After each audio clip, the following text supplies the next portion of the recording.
I know you all missed me. I am finally back from my little hiatus here to talk about one of my favorite animated trilogies of all time that they're now turning into a quadrilogy, a four-pack movie, a movie foursome. Sorry, that just slipped, my bad. Now, I say it's one of my favorite animated trilogies of all time because it's clearly not when How to Train Your Dragon exists. Like, obviously that is the best animated trilogy. And some people will argue Toy Story, but then they decided to make a fourth film of that and messed it all up. But anyways, I personally know people who think that the Kung Fu Panda trilogy is a better animated trilogy than How to Train Your Dragon, and I think they're absolutely insane. And anytime we bring it up, I just have to tell them that they're crazy. I think both How to Train Your Dragon 1 and 2 solo the entire Kung Fu Panda trilogy. But anyways, we are not here to discuss that debate. If you want to leave a comment down below letting me know what your favorite animated trilogy is, I would definitely be curious. And also, if you had to pick between Kung Fu Panda and How to Train Your Dragon, which one are you going with? Because to me, it's obvious. I have some friends. I'll stop there. Before we get into the actual video, I guess I owe you guys a tiny bit of an explanation for my little hiatus that I took over the last couple of months, and if you don't care about this explanation, skip to this time to get into the actual video. I'm not going to get into a lot of specifics about the things that were going on in my personal life, but I will just say that I had a stressful last couple of months between school and other personal things going on, and I really wanted to make videos, and I still had time to make videos. It's not like I was too busy for content creation, and there were actually a couple of instances where I really sat down and tried to cook up a script. I had ideas that I was passionate about, and I was planning to make the videos, but they would really never make it that far, and when I would attempt to really sit down and hone in my ideas and continue, it would just add to the rest of the stress of the semester. With some of the personal things that I had going on, it was just really hard to put more of my mental focus into something, and so instead I started filling my time with other things that I enjoyed,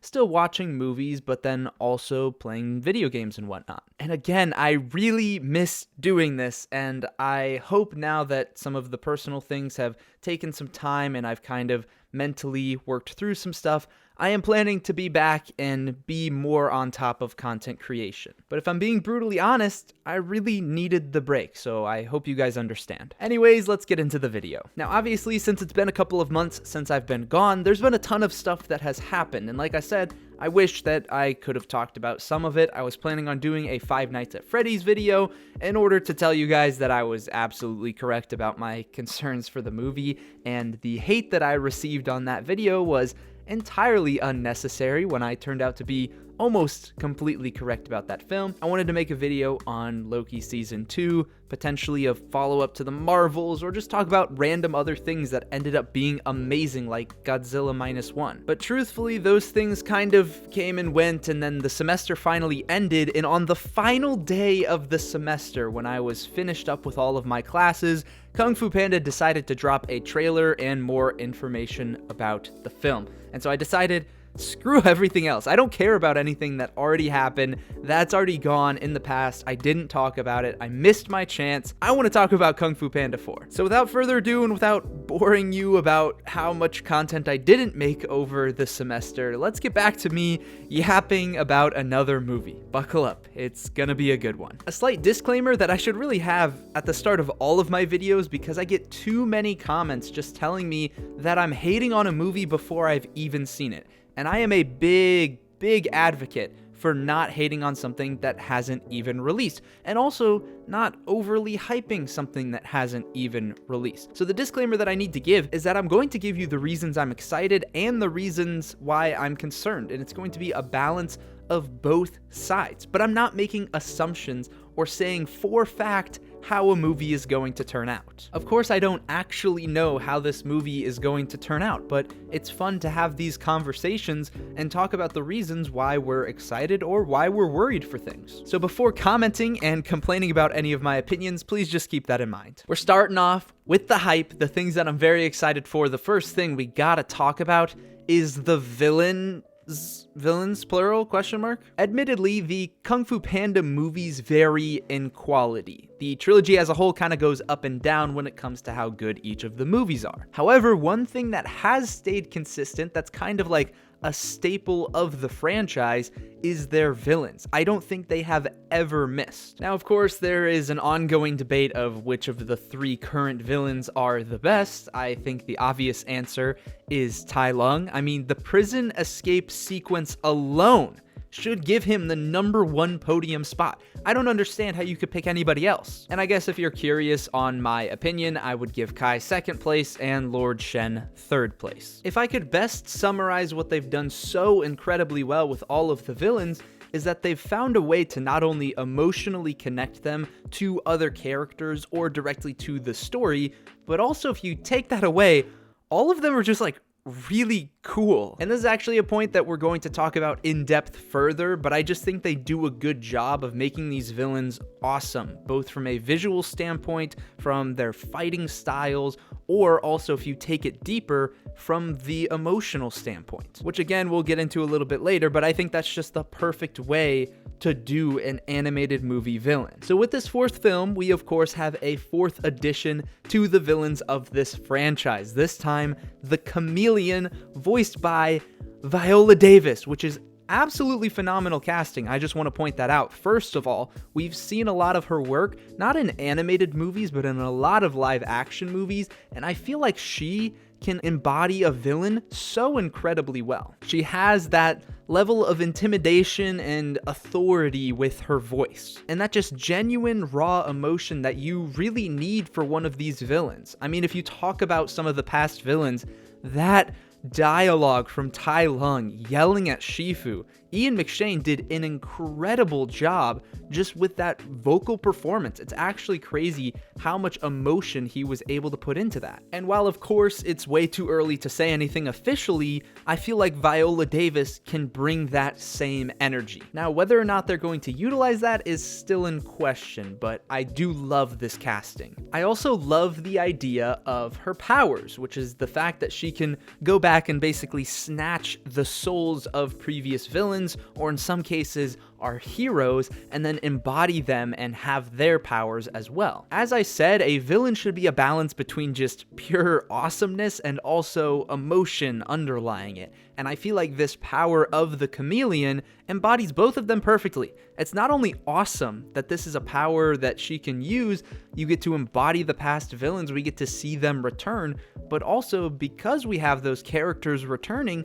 that allows for more emotional depth. And I think that they could utilize that very well. Now, this next reason that I'm excited is not huge. I'm not going to go too far in depth, but it's notable enough that I did want to bring it up. I think the first 2 Kung Fu Panda movies are amazing. Some of my childhood favorites, and especially the first film, I absolutely loved. It was on repeat growing up. And watching it nowadays, it just feels nostalgic and special to me, and I don't really have that with a ton of animated movies. I don't hold Kung Fu Panda 2 and 3 in that high of a regard, but I still think that the entire trilogy is very solid. Kung Fu Panda 2 actually being underrated in my opinion. As I mentioned before, all of the movies have amazing villains, but I didn't even mention some of the other things like who voices the villains, like come on, or how perfect Jack Black is as Po, or like the amazing music scores composed by the legend himself, Hans Zimmer. The point is, I love these movies, and some of them mean a lot to me and my childhood.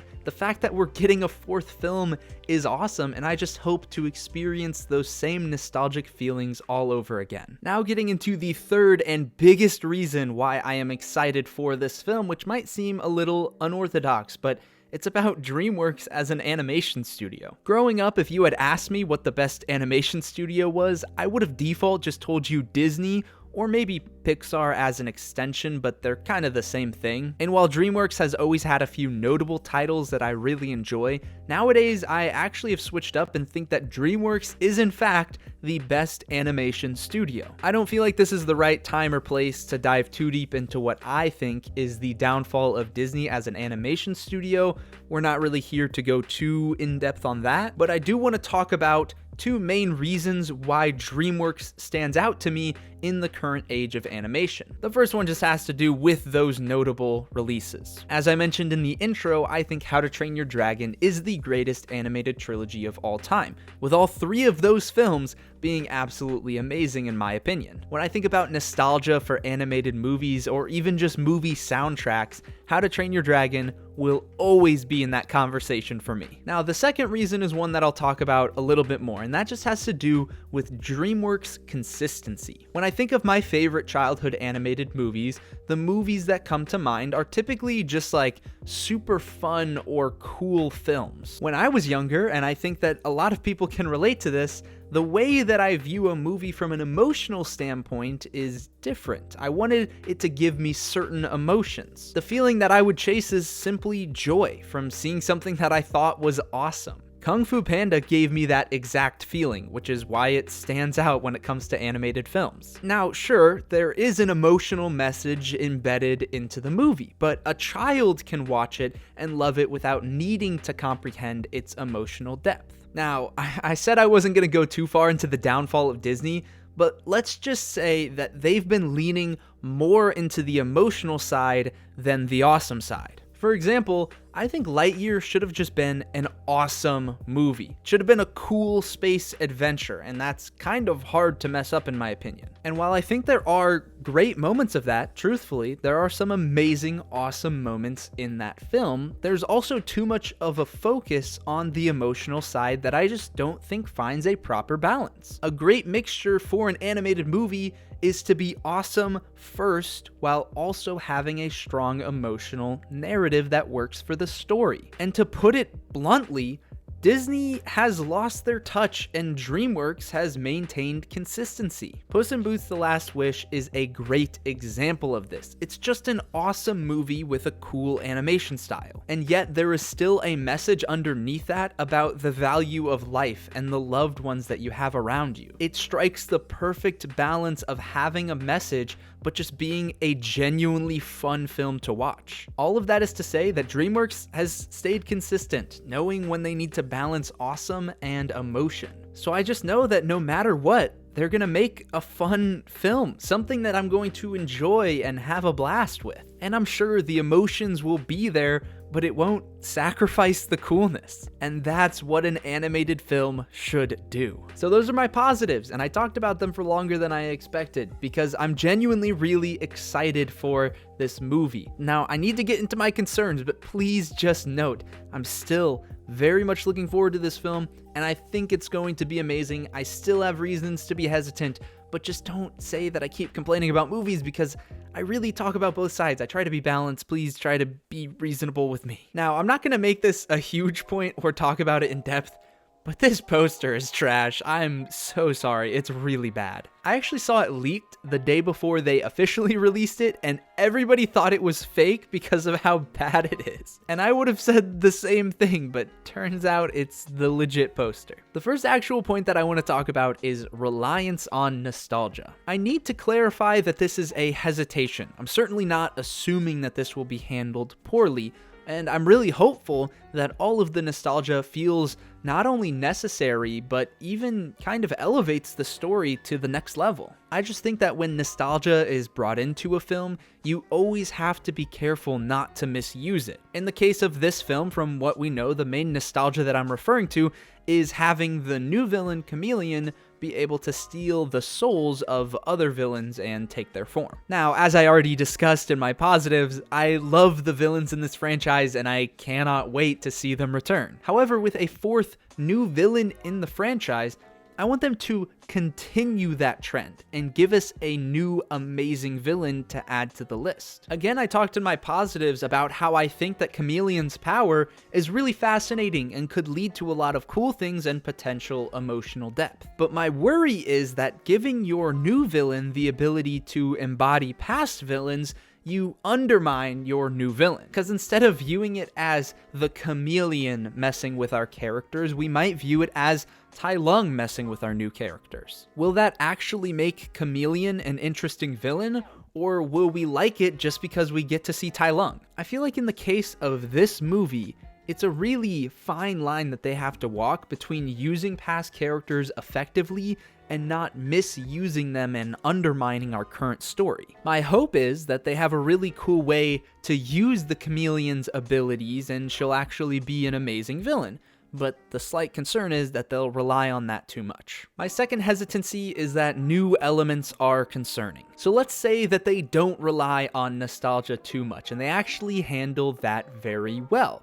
Even if that's the case, I am worried about some of the new things that they're bringing into this film. The official IMDb summary of the movie is as follows, quote, "After Poe is tapped to become the spiritual leader of the Valley of Peace, he needs to find and train a new dragon warrior while a wicked sorceress plans to resummon all the master villains whom Poe has vanquished to the spirit realm," end quote. For starters, I do like the idea of Poe's journey continuing and him becoming that guy even more than he was before. However, the idea that there is a next dragon warrior is really weird to my childhood, I guess. I don't know if this is just me, but the idea of the dragon warrior was so sacred in the first film. It seemed prestigious. And I'll be honest, I always thought that that title only went to one individual, the dragon warrior. And in this case,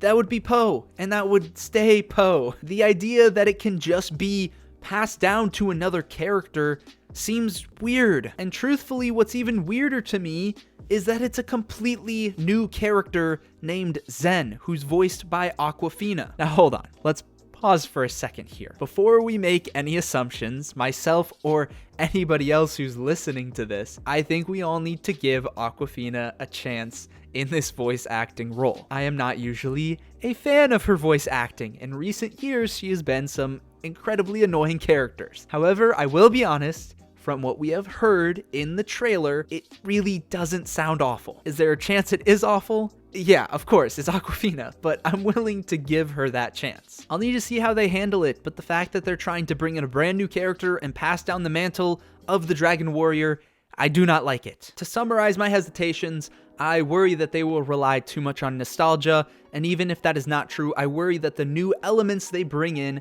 will either ruin the past elements of these films or just be straight up poorly executed. However, as always, these are just concerns, and I will hold my full judgment until I can watch the film. Honestly, if you compare how much I talked about the things I'm looking forward to versus my concerns, you can tell I'm very excited for this movie, and honestly, when it comes to my hesitations, there's nothing huge. And even with those things, the movie could come out and I could just be completely wrong. And even if I'm not, I think I'm probably going to enjoy the movie either way. Ultimately, I think the movie's gonna be gas, so mic drop. Skadoosh.